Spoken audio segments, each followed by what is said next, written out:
I used to belong to the 90% who couldn't be bothered even if it was easy. Guess how many people have a library card? Wisdom of the world available. Transform your life in any value amount you want. By the way, how much is a library card in Texas? Free. Here's what free is. Easy. I mean, it can't be any easier than free. Somebody says, well, would you bring it by? No. Wisdom of the world available. Transform your life spiritually, socially, personally, economically, and every other way. Teach you how to be rich and powerful and sophisticated and healthy, influential. How many people have a library card? Answer, 3%. 97% couldn't be bothered. Guy specializes in happy hour, but he doesn't have a card. And now readily and quickly blames the government and blames his company and blames policy and blames the pay scale. When if he only knew, if he joined the 3%, here's my advice to you today. Walk away from the 97%. Don't talk like they talk. Don't act like they act. Don't go where they go. Don't specialize in what they specialize in. Throw away the blame lists they cling to. Start you a new life.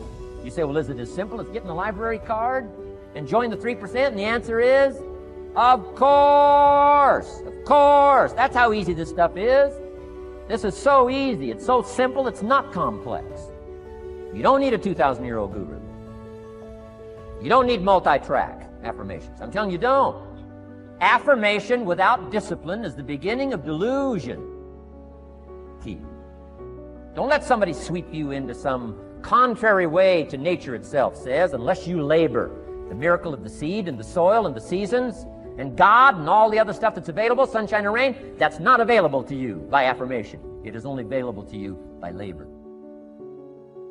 So labor well. Learn well. Discipline yourself well. And you can have all the treasures you want. This stuff's easy and simple. It's not ocean waves and seagulls. You don't have to move to Sedona where all the force fields come together. Let's teach our kids the simple ways to transform their health, number 1. Their economics, number 2. Their ability to communicate, number 3. Their life and treasure and lifestyle, number 4. Spirituality, number 5. And the list goes on and on. Let's not leave out any of the least of disciplines that encourage us to do the next one, to do the next one, to do the next one. First thing you know, this whole scenario for you is spinning up instead of out of control on the negative side. This is all you got to do. It's as simple as this. It's as simple as a start, committing yourself to life change. And once you start down this road, I promise you, you'll join the 10% and the 3%. Guess how many people can retire from the income of their own personal resources when it comes time to retire? Answer, 5%. In the most independent country in the world, 95% are dependent, 5% are independent. Take charge of your own retirement. I'm telling you, if you take charge of your own retirement through personal development and all these skills we've taught today, take charge of your own retirement, you can multiply it at least by 5, maybe by 10, maybe by 20, maybe by 100. Let the government take care of it, some company take care of it, you got to divide by 5. Take charge of your own life. Take charge of your own day. Take charge of your own conversation. Take charge of your own family. Take charge of your own possibilities. And learn these skills. Develop this kind of strategy. And I'm telling you, life will open up for you. Join the 3%. Join the 10%. Join the 5%. Walk away from the 95%. In our Leadership Weekend we teach. Find out what poor people read and don't read it. I'm telling you, don't talk like they talk.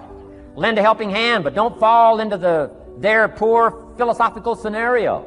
Don't blame what they blame. Don't use the excuses they use. It's called the language of the poor. Switch gears, switch language, switch ideas, switch strategy. Start with the simplest of disciplines. And don't bemean any of these disciplines. The smallest of disciplines starts the process of life change. And if you'll invest in this thing called discipline, you can have whatever you wish. It's called the beginning of a miracle. We all must suffer one of two pains. Regardless of your choice of lifestyle and what you want to do, we must all suffer one of two pains. The pain of discipline or the pain of regret. And what we suggest to everybody is to consider the disciplines, because disciplines weigh ounces, regrets weigh tons. You don't want to substitute a discipline for a regret. In our opinion, that would be a poor choice. Now, you can do it, but some things are poor trade-offs. The old prophet said, what if you gained the whole world, but it cost you your soul? Would that be worth it? And With a bit of intelligence, we say, no, that doesn't seem worth it. Even if you got the whole world, if you traded your soul, that experience would be so bitter and so awful and so devastating, it wouldn't be worth it. What if you got some gain by greed instead of legitimate ambition? I'm telling you, it might taste good up front, but it's going to turn bitter in the belly. Our world is and always will be a constant battle between the life of ease and its momentary rewards and a life of discipline and its far more significant rewards. Each has its own price, the price of discipline or the price of regret. We will pay one or the other. One of my key phrases for the whole day: disciplines work miracles. Disciplines work miracles. And here's the first piece that works miracles. Number one, do what you can. Do not let neglect grab you by the throat. Don't let neglect stall you on your path toward prosperity and health, being able to become powerful, influential, rich beyond wildest imagination. Don't neglect what you can do. If you can read, read. If you can change, change. If you can grow, grow. If you can take one step, take one step. Do not neglect to do whatever you can do at the moment. Of course, you can't run a multi-billion-dollar business today. Mark couldn't either 10 years ago. Mark couldn't either 5 years ago. But I'm telling you, today he can do it because step by step, year by year, he took on what he could do. He didn't neglect it. He did the meetings he could do. He made the calls he could make. He read the books he could read. He took the classes he could take. And step by step, he got himself ready. I'm telling you, do not neglect to do whatever you can do because it'll work miracles. Of personal development first, productivity second. Now, do what you can. Here's number two, do the best you can. If it's a foggy night and you can only see 100 feet, how can you see another 100 feet? Answer, walk the first 100 feet. Walk as far as you can see, and then you can see some more. And walk as far as you can see, and then you can see some more. So what you've picked up here, just do it as far as you can see it. And I promise you, if you'll execute as far as you can see it, you'll be able to see more. Do that, then you can see more. And finally, get in tune of doing the best you can. And you'll have the activity that'll develop the disciplines that will set this sail so that you can say it doesn't matter how the wind blows. I'm prepared. For some people, they see discipline as sort of an ugly word. You know, don't talk to me about discipline. But what you must understand is discipline is a most incredible creative force. Discipline builds a career. Discipline develops good health. Discipline forms the most incredible marriage. Discipline puts together a friendship that won't quit forever.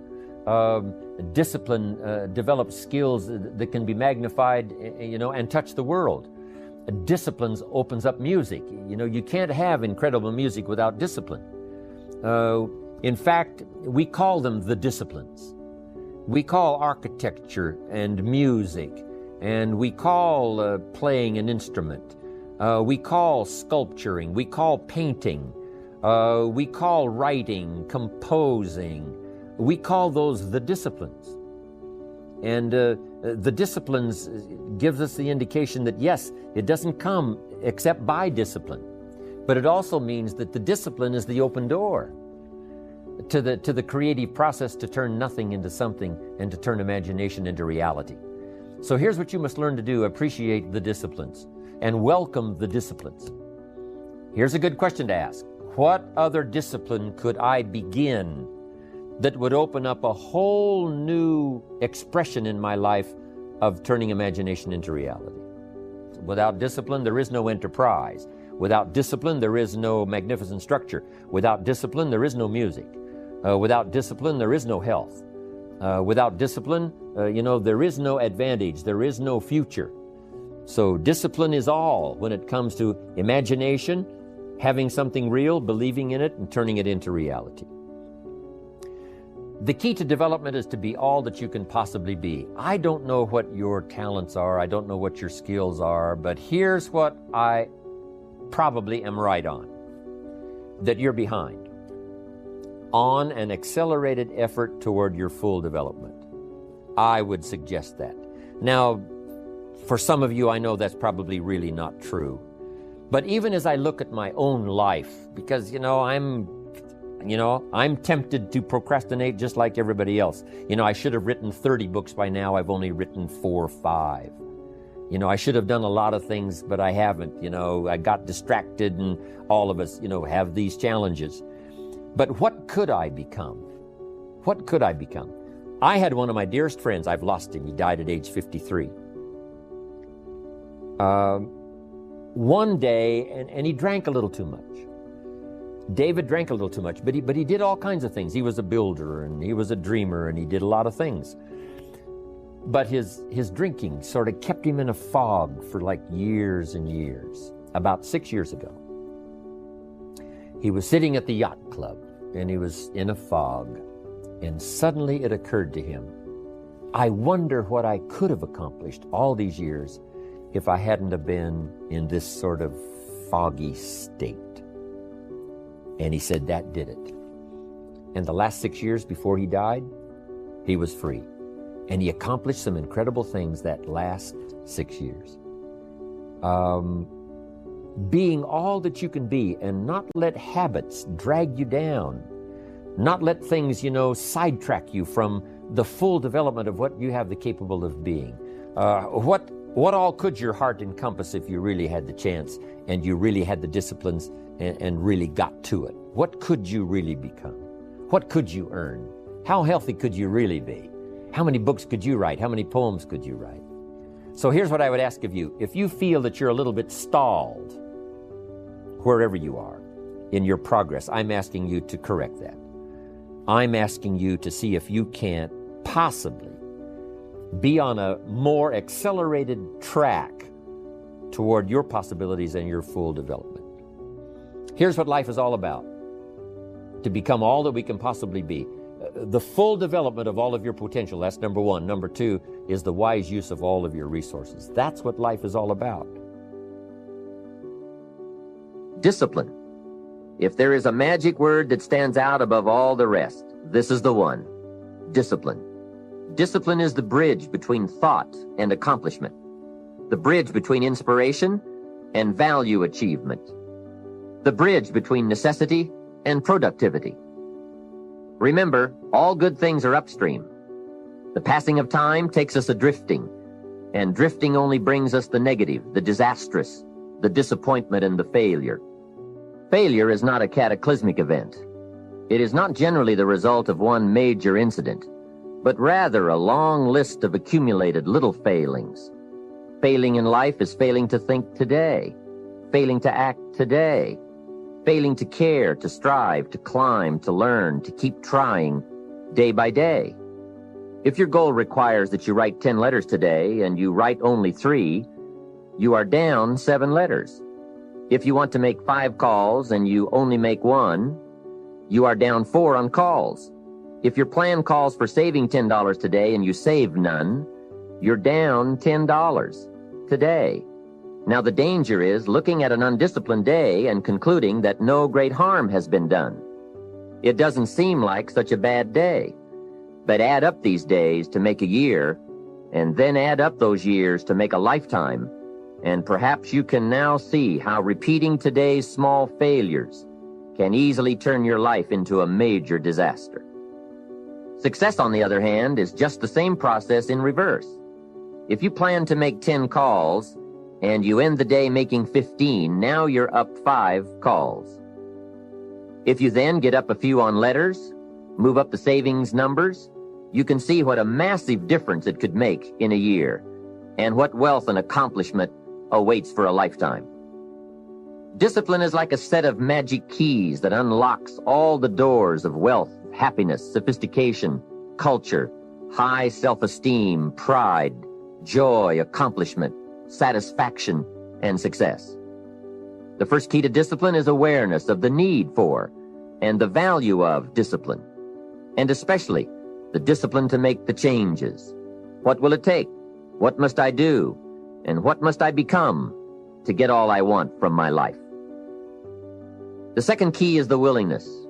More than that, the eagerness to maintain your new discipline deliberately, wisely, consistently. And the third key to discipline is the commitment to master the circumstances of your daily life, to see and harness the opportunities to make something of the sun and the rain, the good as well as what comes in the guise of misfortune. Discipline does many things, but most important of all is what it does for you. It makes you feel better about yourself. Even the smallest discipline can have an incredible effect on your attitude. And the good feeling you get, that surging feeling of self-worth that comes from starting a new discipline, is almost as good as the feeling that comes from the accomplishment of the discipline. Second, a new discipline immediately alters your life direction. You don't change destinations immediately. That is yet to come. But you can change direction immediately. And direction is very important. Third, discipline cooperates with nature. Everything strives. It is a common life function. How tall will a tree grow? As tall as it can. Everything strives to become all it can possibly be. And that striving to become is what discipline is all about. Disciplining ourselves to fulfill our natural potential to become all that we can be. And finally, discipline attracts opportunity. Opportunity is always looking for ambition and skill in action. Discipline taps the unlimited power of commitment. The human will in action, driven by inspiration, enticed by desire, tempered by reason, guided by intelligence, can bring you to that high and lofty place called the good life. So start the new process. You can begin a new habit no matter how small it is. Small isn't important. Whether or not you start and whether or not you continue are all that is important. So to have a prosperous life, start a prosperity plan. To become wealthy, start a wealth plan. Remember, you don't have to be wealthy to have a wealth plan. A person with no means can have a rich plan. If you are ill, start a health plan. If you don't have energy, start an energy plan. If you don't feel good, start a feel-good plan. If you're not smart, start a smart plan. If you can't, start a can plan. If you haven't, start a have plan. Anyone can. Even a bad person can start hearing good messages and reading good books. Recognize that the start of the better life, the happy life, the wealthy life, is today. This is exciting. Both the process and the result can begin today. Start the new journey today. If you think of a new idea, today is the day to begin the discipline of putting that idea into action. Set this day up as a long, busy, exciting start for your new life. Get your first book for your new library today. Begin your new practice of setting goals today. Start clearing out a drawer of your new orderly desk today. Start eating an apple a day on your new health plan today. Put some money in your new investment for fortune account today. Start reading with intensity for your new wealth of mind plan today. Write a postponed letter today. Make a delayed telephone call today. Pick up your camera and take a picture of something to start your new treasury of photographs today. Get some momentum going on your new commitment to the better life.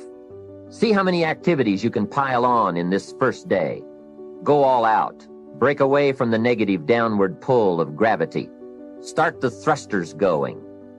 Prove to yourself that waiting is over, hoping is past, and that faith and action have now taken charge.